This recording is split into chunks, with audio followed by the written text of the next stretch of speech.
Yo, what's up? Welcome back to another episode of The Source. We were green last night. We went 4-4, but the top bets went 2-1. So we actually finished plus 0.39 units.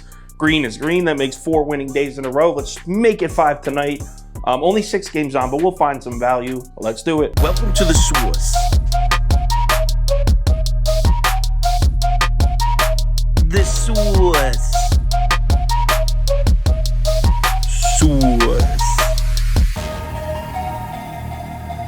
Hey, get the Source. First up, Utah Jazz on the road in Orlando to play the Magic. Tip-off time, 7 p.m. Eastern. Total opens up at 2:30. Line opens up Orlando minus 3.5. This line hasn't moved yet. This line is still Orlando minus 3.5. Public's been pretty split even on this one. It looks in the last couple hours that things might start leaning towards Utah. So we'll see if this drops down to 3, but as of right now, still sitting at 3.5. Let's take a look at our spreadsheet. According to the model, the line for this game should be Orlando minus 3.41, so no lean at all. It's exactly where the books have it. So Wendell Carter is going to miss another game for Orlando. He's a huge piece for them. I have trouble betting the Magic without him on the floor. But at the same time, on the Utah side, Colin Sexton's still out. Both Jordan Clarkson and Walker Kessler are questionable, in which case if they both sit, I definitely can't bet Utah. So there's just too much up in the air in this matchup. You would think there'd be some urgency on the Utah side to get their guys on the floor. Currently, they're just 1 game out of a play-in spot. Orlando's 4 games out of a play-in spot, starting to look unrealistic that Orlando gets in. Utah still has a very realistic chance of getting in. Orlando was absolutely excellent against the spread in December and January, the hottest team in the NBA to bet on for 2 straight months. But they've kind of fallen off. They're just 3-7 against the spread in their last 10. And they've been absolutely terrible in this spot. It's a lot easier to cover spreads when you're an underdog in every game. You know, the Magic as home favorites this year, just 2-6 against the spread. So I'm leaning Utah here. I'm going Jazz or pass. Depends on the injuries. If one of Jordan Clarkson and Walker Kessler, if one of those guys plays, I'm betting the Jazz. If both play, I'm betting the Jazz heavy. It'll probably be a top bet. So we'll have to wait and see. Next game, Charlotte on the road in Detroit, another 7 p.m. start here. This total opens up at 234, and this line opens up Detroit plus 3. Lines moved a bit in this one. We got the public slightly leaning towards Charlotte. Sharp money definitely leaning towards Charlotte. Line is now Detroit plus 4.5. Let's take a look at our spreadsheet. According to the model, the line for this game should be Detroit plus 1.07. So we're looking at a 3.5 point lean on the Pistons. Pistons still missing pieces in this one. Bogdanovich is out. Same goes for Alec Burks. Hamidou Diallo. Actually, Diallo, I believe, is out for the season. Also, Isaiah Stewart out for this one. But Pistons look to be getting Killian Hayes and Jalen Duren back. So even though they're still missing a bunch of pieces, it's nice to get your starting point guard and center back. That's going to allow the Pistons to use RJ Hampton and James Wiseman off the bench, which actually gives Detroit a somewhat formidable second unit. This one was an easy handicap for me, and I don't mean that in a, oh, this is an absolute lock kind of way. I just mean everything I looked at points to Detroit here. I mean, the Pistons, even with missing all those pieces, they've played really tough at home, and Charlotte has looked like absolute trash since LaMelo got hurt. They pulled off a huge upset win over the Knicks the other night, and they deserve credit for that. But before that, the other 3 games without LaMelo, they lost by 26, they lost by 24, and they lost by 11. Meanwhile, look at the Pistons' recent home games, and keep in mind, they've been playing with a lot of injuries. Check this out. This is their last 5 home games. They lost by 2 to Washington, lost by 6 to Portland, lost by 2 to Chicago, lost by 4 to Toronto, and they beat San Antonio. There's no chance in hell I'm laying 4.5 points on the road with this Charlotte team. No way. I'm on Detroit here. Give me the Pistons plus 4.5. Next game, Houston Rockets on the road in Indiana. This is a 7 p.m. start. This total opens up 236, which is probably still low for these teams. Line opens up Indiana minus 9. Line moves up. We're now looking at Indiana minus 9.5. I actually saw it hit 10 on a couple books, so keep an eye on this one.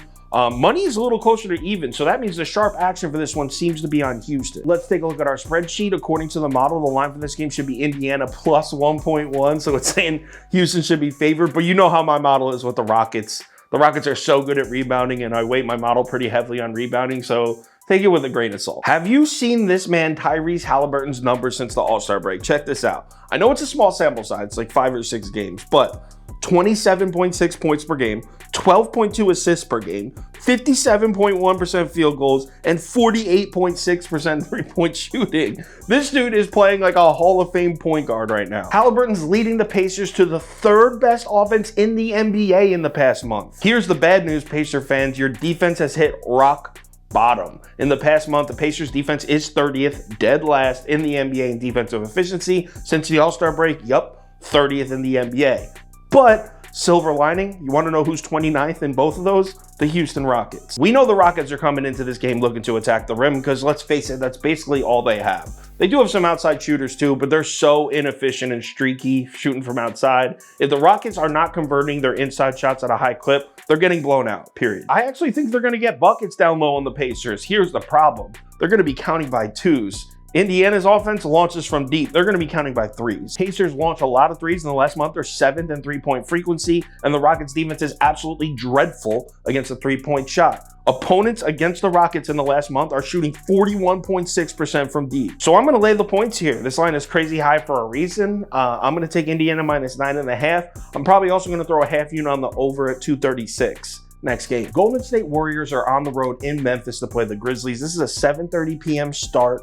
Total opens at 235, and this line opens Memphis plus 1.5. Public definitely leaning towards the Warriors on this one, and the lines do react to it a little bit. We're now looking at Memphis plus 2.5. Let's take a look at our spreadsheet. According to the model, the line for this game should be Memphis plus 3.21, so a very, very slight lean on the Warriors. Look, I'm going to bet Memphis in this one. I know they blew the lead to the Lakers the other night, but personally, I'm a believer in this Memphis team without Ja Morant on the floor. Also, Golden State on the road. Yo, the Golden State Warriors this year, this might be the most extreme home-away splits I've ever seen in my life. On the road, they are one of the worst teams in the NBA. They're literally 28th best in the NBA, just 7-25 on the road. At home, they're one of the best teams in the NBA, 27-7. That's absolutely stupid. So I'm going to fade Golden State on the road, just like I should have the other night in the OKC game, but I was stupid and didn't. So give me Memphis plus 2.5 next game. Brooklyn Nets are on the road in Milwaukee to play the Bucks. This game starts at 8 p.m.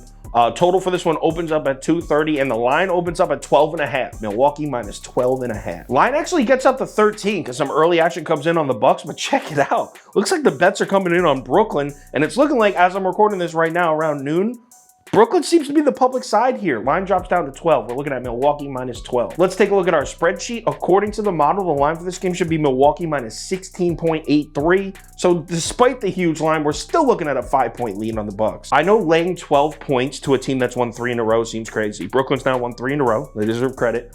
But this Bucks team just went through a little bit of a shaky spell for 3 games. They still went 2-1. Both Giannis and Drew Holiday are probable, so the Bucks should be nice and healthy. The Brooklyn Nets, not so much. Brooklyn's going to be without Cam Johnson, Spencer Dinwiddie, Nick Claxton, and Royce O'Neal tonight. You can make an argument that outside of Mikal Bridges, that's their 4 best players. So I gotta lay the points here. I know 12 is a big number and Brooklyn's been playing solid, but I'm laying them. Give me Milwaukee minus 12 next game. Update. So apparently Giannis is out now. He was listed as probable this morning. Now he's out. They closed the lines on most books. I see FanDuel opened it up at 8.5, so I'm assuming most books are going to open up around there. I will not bet the Nets with all those guys out. We'll have to wait and see. I'm probably still going to bet the Bucks minus 8.5, but it'll be a light one. New York Knicks basketball. Winning streak's over. Took a tough loss to Charlotte. Now we're on the road in Sacramento for a tough game. 10 p.m. start. This total opens up low at like 224. It's at like 235 now, which is a little weird.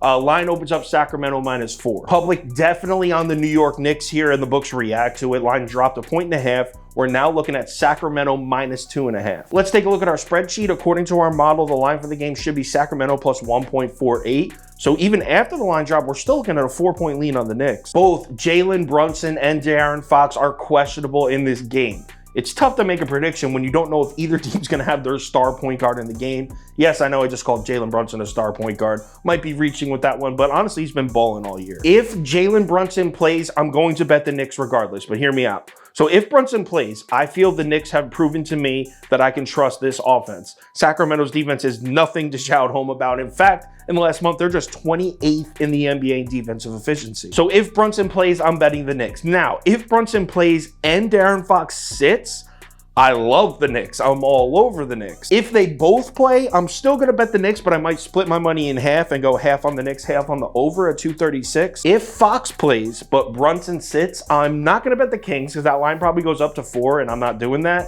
But I don't feel comfortable taking the Knicks against Fox without Brunson either. So I'll probably just be betting the over if that happens. Sorry for all the ifs, but when you have 2 point guards questionable, it's tough to make a prediction. So that's what I'm doing for that game. Final tickets. We've had 4 winning days in a row. I have the top bets, parlay of the day, that kind of stuff. Head over to KyleKirms.com or download the Sauce Network app. NBA Thursday, only 6 games, so there's a couple good ones. We should be able to pick up a unit or two. Remember to bet responsibly, and I'll talk to you on Twitter.